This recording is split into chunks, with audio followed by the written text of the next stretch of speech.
नमस्कार। आज हम सबके बीच डॉक्टर रविंद्र पाटिल सर उपस्थित हैं। इन्होंने पिछले 2 दशकों से आयुर्वेद, पांचभौतिक चिकित्सा और समाज सेवा के माध्यम से हजारों लोगों के जीवन को स्पर्श किया है। It gives me immense pleasure to introduce doctor Ravindra Patil sir, who is an eminent Ayurvedic physician from Solapur, known for his dedicated work in Panchabhautik Chikitsa, Ayurvedic medicine preparation, and social awareness activities. Dr. Patil sir has completed his BMS and MD in Dravyagun, and he has been actively serving in the field of Ayurveda since 2008. For more than 20 years now, he has been practicing Panchabhautik Chikitsa and is guiding patients through authentic Ayurvedic healing principles. विशेष रूप से उन्होंने पांचभौतिक पद्धति से औषधि निर्माण, ताम्र सिंधु, स्वर्ण सिंधु, रस सिंधु जैसे पारंपरिक आयुर्वेदिक औषधि निर्माण में महत्वपूर्ण कार्य किया है. He has successfully organized more than 650 Ayurvedic medicine preparation workshops across India and has actively contributed to preserving traditional Ayurvedic pharmaceutical knowledge. Dr. Patil sir is also deeply involved in many social and educational initiatives through Ayurved Vyaspit, including school health checkup camps, Ayurvedic awareness lectures, organic farming and medicinal plantation guidance, Sanskrit and career guidance program, environmental and tree plantation initiatives. समाज जागृति, संस्कृत संवर्धन, दुर्मिल औषधि वनस्पति के संवर्धन और आयुर्वेद प्रचार ये उनके प्रमुख कार्य के आधार स्रोत हैं. He has received many prestigious recognitions, including Best Vaidya Award in 2015, South Solapur Social Service Award in 2018. His dedication towards Ayurveda, humanity, Panchabhatik Chikitsa, towards traditional knowledge is truly inspiring. तो हम सब सर का स्वागत करते हैं और आज के इस विशेष सत्र रुग्ण अनुभव अतिसार पांचभौतिक दृष्टिकोण से हम देखने वाले हैं. तो हम सर का स्वागत करते हैं और इस मैडम व्याख्यान मुझे की शुरुआत करते मैंने हैं. लैपटॉप से जोड़ा है अभी, मुझे को होस्ट कीजिए, यानी मुझे स्क्रीन शेयर हाँ करना. सर.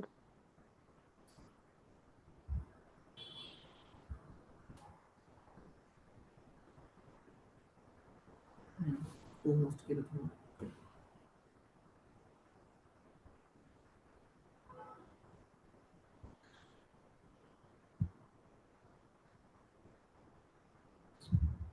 तो मैंने आपको को होस्ट बनाया है. जी मैडम, 1 मिनट.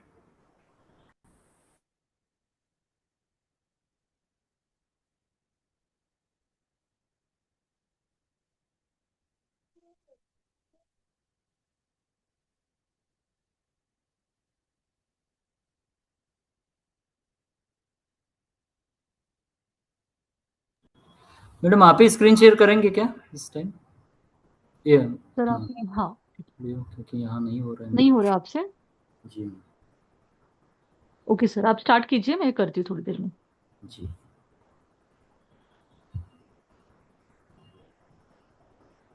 ठीक है.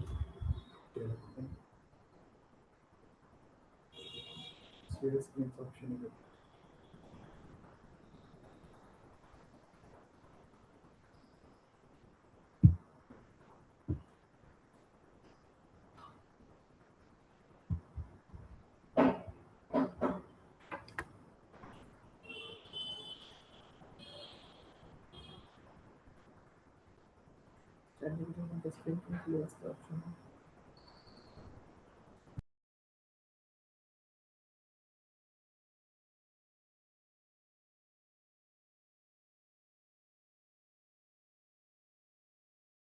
सर मेरी स्क्रीन विजिबल है?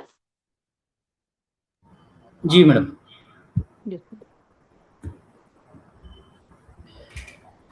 नमस्ते सभी को. सबसे पहले मेरे सदगुरुदेव जी को सादर दंडवत. पांचवती चिकित्सा के प्रणेदेव वैद्यराज आत्माराम अमन दातार श्री जी को अभिवादन.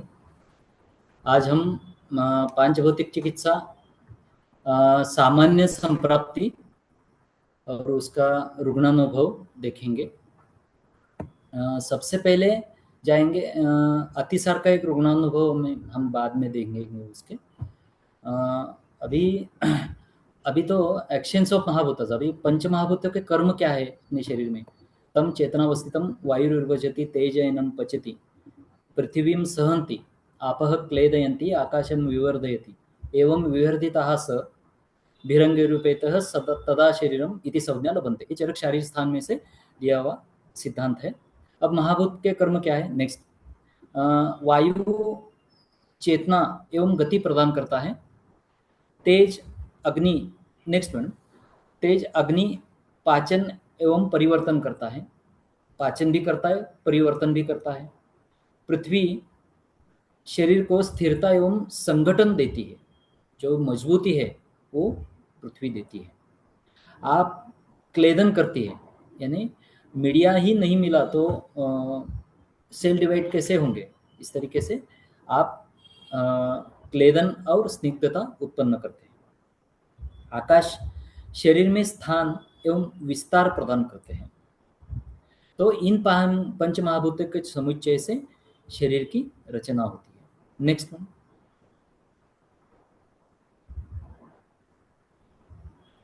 Next slide.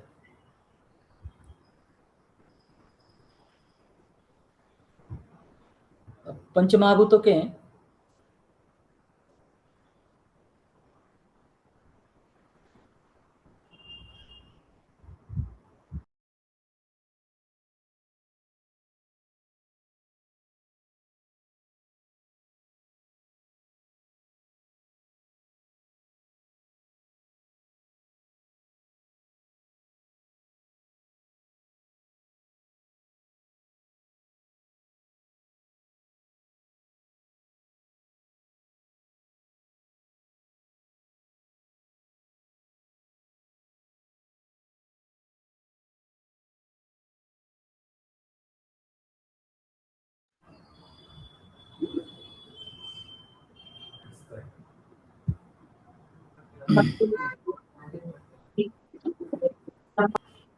नेक्स्ट मैडम, अब महाभूतों के कर्म क्या है। वायु का कर्म है विभाजन करना, भोजन को छोटे छोटे भागों में विभाजित करता है, उसका संचालन करता है, स्पंदन और गति का कार्य करता है।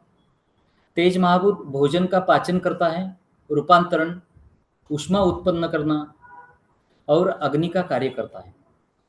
संहति यानी धारण करता है, संहनन करता है शरीर का। पृथ्वी महाभूत शरीर को स्थिरता देना, धारणा शक्ति प्रदान करना, संरचनात्मक बदल करना, शरीर में संरचना तैयार करना, आकार यानी स्केलेटन तैयार करने का काम पृथ्वी का है और मजबूती प्रदान करता है।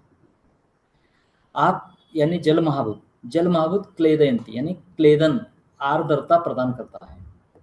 शरीर में स्नेहन, लुब्रिकेशन, चिकनाई पना, अंगटसनेस, द्रवता और पोषण का कार्य करता है। आकाश क्या करता है तो शरीर में, आकाश शरीर का विवर्धन करता है। शरीर के नेक्स्ट में शरीर के सभी अंगों को स्थान देता है। खाली जगह यानी स्पेस जो हॉलोनेस है वो तैयार करने का काम ये महाभूत करता है, ये अवकाश करता है। तो इन पांच महाभूतों के संयुक्त और समन्वित कर्म से शरीर की वृद्धि होती है, पोषण और विकास होता है तथा यह शरीर शरीर नाम को प्राप्त करता है। तो इस तरीके से अभी मुख्य मुख्य मुख्य कर्म क्या है महाभूत के। नेक्स्ट मैडम, तो वायु महाभूत के कर्म है गति, संचार और चेतना। तेज महाभूत के कर्म है पाचन, परिवर्तन करना और उष्णता प्रदान करना। पृथ्वी महाभूत के कर्म है स्थिरता देना, संगठन करना और बल निर्माण करना। अपने शरीर में जो उसके कर्म है वो देख रहे हैं हम। तो आप महाभूत के क्या कर्म है कि स्निग्धता, क्लेदन करना और पोषण करना। आकाश महाभूत उसी तरीके से स्थान निर्माण करना, विस्तार करना और रिक्तता भी निर्माण करने का काम महाभूत का है। तो पंचमहाभूतों का शरीर में, इस शरीर में समन्वय कैसे होता है। तो वायु महाभूत सभी क्रियाओं को चलाता है, तेज महाभूत पाचन एवं रूपांतरण का काम करता है, पृथ्वी महाभूत शरीर को संरचना देता है, आप महाभूत स्निग्धता एवं पोषण देता है, आकाश महाभूत शरीर में स्थान उपलब्ध कराता है। तो यही पंच महाभूत शरीर के जो दोष धातु मलामूलम ही शरीर में जो बोला है, जो मूल आधार है, दोष धातु और मल, इनके भी आधार है ये महाभूत। तो अब व्याधि नाशन की प्रक्रिया अभी सामान्य संप्राप्ति हमें समझानी है, समझ लेनी है। तो अब हम दूसरा बाजू देख रहे हैं, जो कि व्याधिनाश की प्रक्रिया हम देख रहे हैं। अभी व्याधिनाश कैसे होता है? व्याधिनाश सबसे पहले हम अग्नि संदुक्षण करेंगे। अग्नि संदुक्षण के बाद महाभूत का विलीनीकरण होगा और औषधि अपने प्रभाव क्रम से, वीर्य से, कर्म से परिणाम करके व्याधिनाश करेगी। तो औषधि परिणाम अग्नि संदुक्षण कैसे होता है? उचित औषध शरीर में, बाद में आपको ये पीपीटी दिया जाएगा, तो उसमें आप ये, तो अभी आगे नहीं, मैडम कुछ बिजी होंगे। उचित औषधि परिणाम जो है वो अग्नि संदुक्षण कैसे करता है? अग्नि संदुक्षण औषधि अपने वीर्य के प्रभाव से, जैसे उचित औषध शरीर में कार्य प्रारंभ करती है, वो दोष और दुष्य पर प्रभाव डालती है। दोष दुष्य क्या है, दोष क्या है, उस हिसाब से वो प्रभाव डालती है। नेक्स्ट नेक्स्ट मैडम, बहुत आगे गया है, जिससे अग्नि संदुक्षण होता है।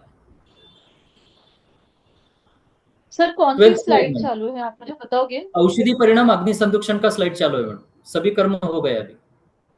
12th slide. आप मुझे बताइए सर, क्योंकि दो जी ये चालू है, आगे मैडम, आगे लेक्चर्स अभी चालू है next next next simultaneously. Next.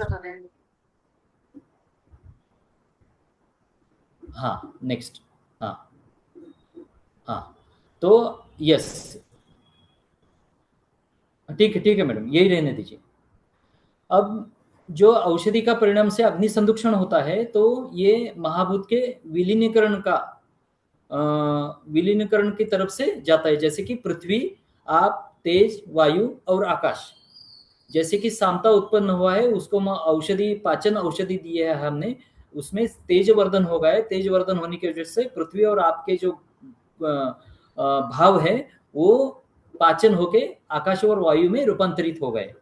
यानी ये महाभूत का विलीनीकरण का प्रक्रिया है।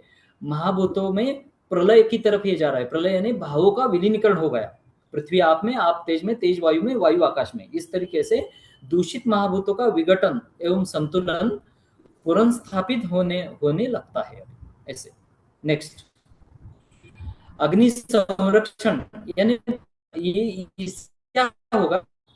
नेक्स्ट मैडम, अग्नि संरक्षण, इससे जाठराग्नि एवं धात्वाग्नि सुरक्षित होकर शरीर की कार्यक्षमता सुधरती है। नेक्स्ट, तो व्याधिनाश कैसे होगा हम है? तो सबसे पहले व्याधिनाश यानी जब दोष धातु और मल अग्नि की विकृति दूर होकर, दोष धातु मल और अग्नि की विकृति दूर होकर, नेक्स्ट, शरीर, मन और आत्मा अपने स्वाभाविक अवस्था में आ जाते हैं, उसे व्याधिनाश कहते हैं। तो इसमें पथ्यों का महत्व क्या रहेगा? पथ्य यानी हम हेतु सेवन बोलते हैं उसको हेतु सेवन के साथ और कुछ चीजें जोड़ी जाती है, जो कि व्याधिनाश की तरफ उसको अपने को एक आगे जाना चाहिए इस तरीके से। जैसे कि सही आहार विहार और आचार, यानी आहार है, विहार है, ये दोनों उसमें काम करते हैं। दिनचर्या, ऋतुचर्या का पालन, ये तो बेसिक चीजें है इसमें। साथ ही साथ जैसे कि अभी स्वास्थ्य की व्याख्या में प्रसन्न आत्मेंद्रिय मन ऐसे बोला है, तो इसलिए मानसिक शांति और सकारात्मक सोच भी यहाँ ठीक तरह से काम करती है। और व्याधि बल जो है, ये अपने मानसिक स्तर से ही हमें सुधारा जा सकता है बहुत सारी व्याधियों में, और रोगों की पुनरावृत्ति से बचा।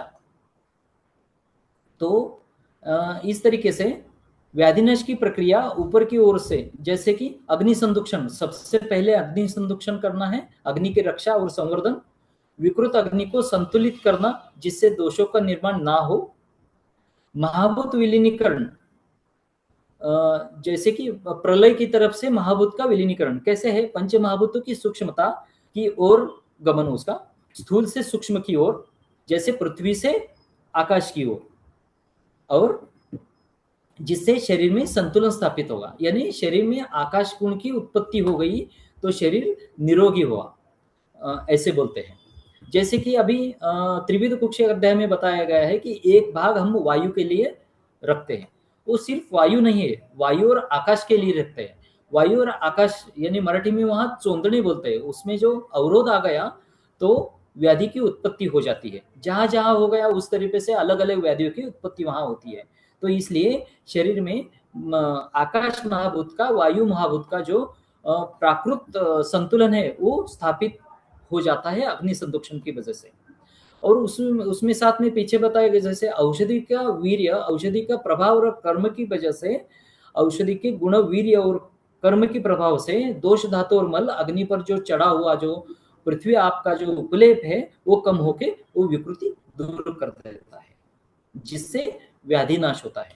जब समस्त विकृतियां दूर हो जाए और शरीर मन आत्मा की सम्यक स्थिति स्थापित हो जाए तब रोगों का नाश हो जाता है। तो पथ्य, आहार विहार, औषधि और सही जीवन शैली से अग्नि की रक्षा और महाभूतों का संतुलन, इससे अंततः व्याधि का नाश हो जाता है। अब व्याधि नाश का सार क्या है?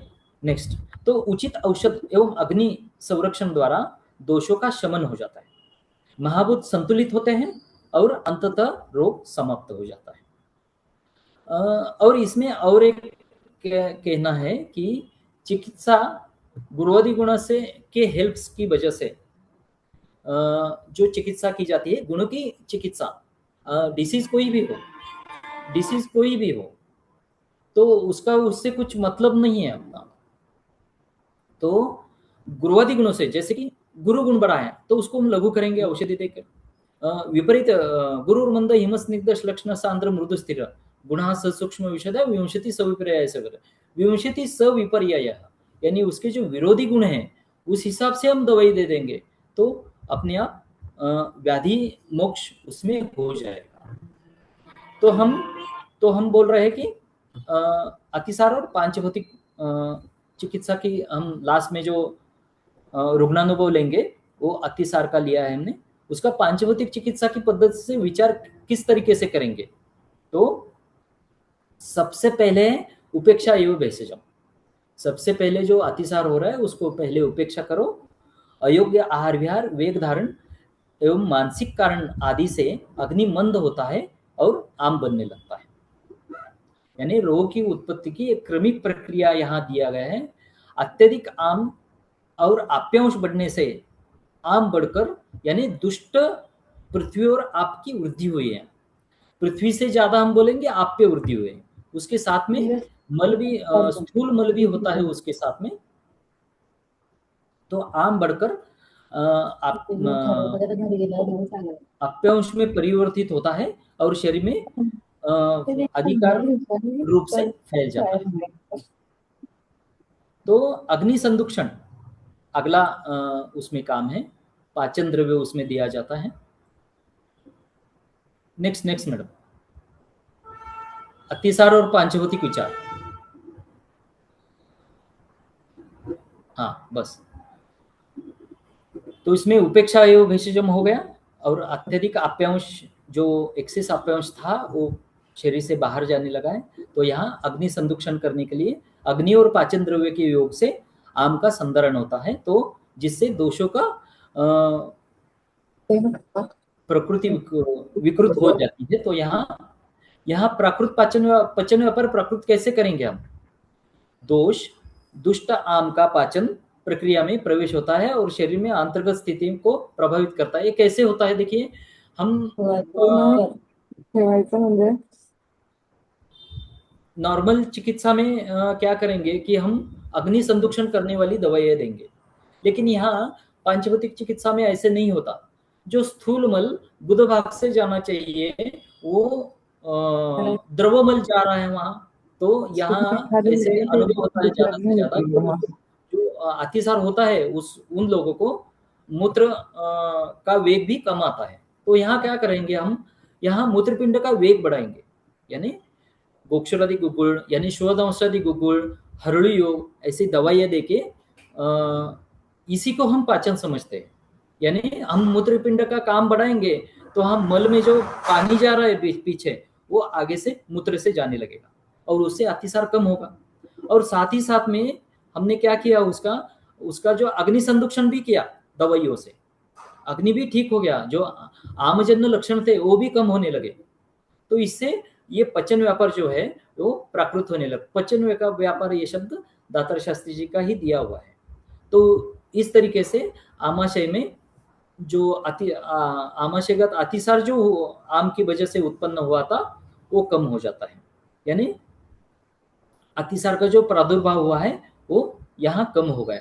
इस तरीके से अग्नि दीपन पाचन ऐसी संकल्पना से यूज करने से अच्छा है कि हम ऐसे गोक्षरदी गुगुल जैसे हरड़ू योग जैसे दवाइयाँ देकर जो कि मूत्रपिंडक पे काम करती हैं, ये दवाई यूज कर हमें यहाँ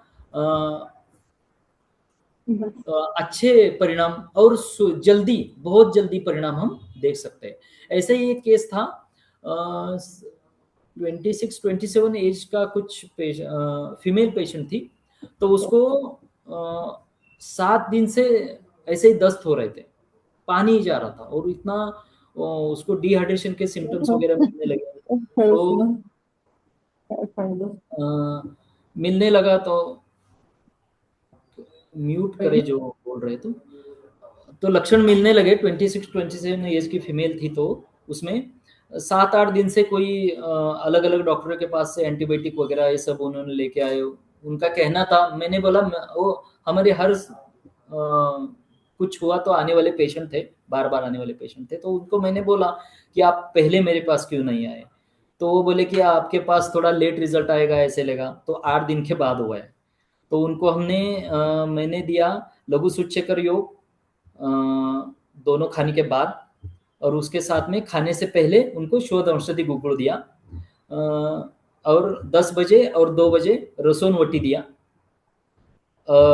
बस इतने ही मेडिसिन से साधारण एक दिन में, यानी एक दिन पूरा गया उनको खाने से पहले और बाद की एक एक पुड़ी गई।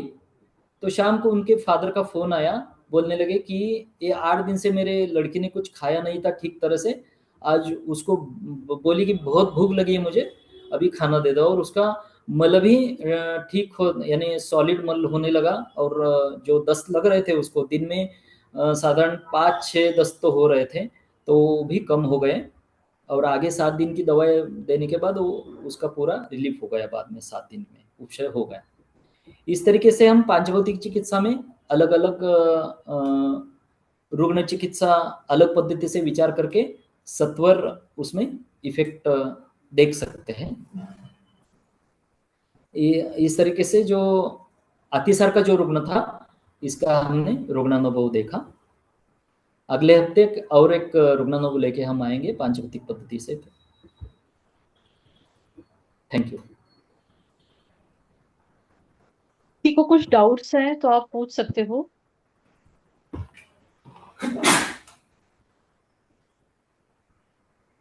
ट्रीटमेंट फिर से बोलेंगे क्या, कैसे दिया? ट्रीटमेंट ऐसे ना मैडम, खाने के बाद लघु सूच्यकर योग दिया, दोनों खाने के बाद। जो कि लघु सूच्यकर में हम नागवेली पत्र की भावना नहीं देते, उसमें शुंठ और गैरिक होता है, गैरिक को शुंठी की भावना दी जाती है, वो ग्राही कल्प करके यूज करते हैं हम। और 10 बजे और 2 बजे रसोनवटी भी लशुनादि गुटिका बोलते हैं उसको। तो वो उसमें भी थोड़ा सा पाठ बदल करके 4 भाग रसोन लिया है उसको, उसमें वो 20 औषधि कल्प बुक्स में आपको मिलेगा उसका जो पाठ बदल किया हुआ है। 10 बजे और 2 बजे उसकी पुड़ी दी थी। और खाने से पहले गोक्षरदि गुगुल यानी जो परिवर्तित पाठ है अपना शोध औषधि गुगुल वो दिया था। हाँ, वही गोक्षुरादि का समझ में नहीं आया क्यों, यानी वो मूत्र भाग इस कैसे मल। मैडम, जो स्थूल मल है वो गुद भाग से जाना चाहिए, एक सामान्य विचार है यहाँ। वो मूत्र का काम हमने बढ़ा दिया, तो वो जो पानी है आगे से जाने लगा मूत्र मार्ग से, तो पीछे का मल भी ठीक होगा और पाचन भी होगा, क्योंकि गोक्षरदि गुगुल में त्रिकटु है, गोक्रोधामा से लकड़ी पाषाण है उसमें। त्रिफला है, तो उसका पाचन भी हो, उसी के साथ रसोनोटी भी उसके साथ में दिया था। इनका सबका एकत्रित काम पेशेंट का अतिसार कम हो गया। Thank you sir. Okay. Hello sir, good evening. Good evening. Sir, आप यहाँ हरड़ू और शुआ में शुआ को ही क्यों चुना है? क्योंकि मैडम जो शुआ है, शुआ औषधि गुगुल, ये 10 औषधियों का कल्प है। जी उसमें सर। त्रिफला है, त्रिकटो है, गोक्रोधामासा लकड़ी पाषाण है, मुस्ता है, ग्राही जी सर। कल्प है, इसलिए। और हरड़ू योग अकेला है, उसमें हरड़ू से अच्छा गोक्षरद गुगुल से पाचन और जल्दी उसमें रिजल्ट आएगा, इस तरीके से सोच के मैंने शोध औषधि गुगुल दिया। सर, ये हरड़ू क्षारधर्मी है और शुआ आम्लधर्मी है, तो यहाँ पर आम्लधर्म बढ़ा हुआ है ना सर बराबर उनका? है मैडम, इसमें पानी बढ़ाना है शरीर में से, हाँ हाँ यानी जो मूत्रपिंड में पानी की मात्रा बढ़ा के वो दुष्ट आप महाभूत को लेके जाएगा, इस तरीके से। सर, यहाँ पे क्योंकि शुआ दिए दोष तो बाहुल्य हमें था ना मैडम ज्यादा, इसलिए शुआ दिए तो आम्ल पित्त का तकरार नहीं होगा सर यहाँ पे? नहीं होगा मैडम, खाने से पहले दिया है ना, इसलिए तो। Okay, thank you sir.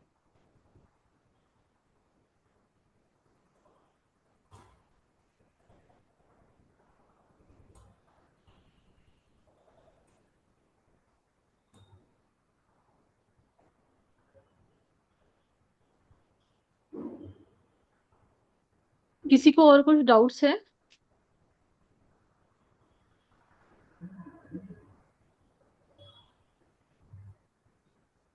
Sir, next हमारा रुग्णानुभव किस टॉपिक पे रहेगा?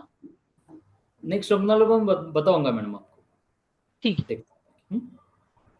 Thank you everyone, will and the meeting now. Thank you सभी को, थैंक यू।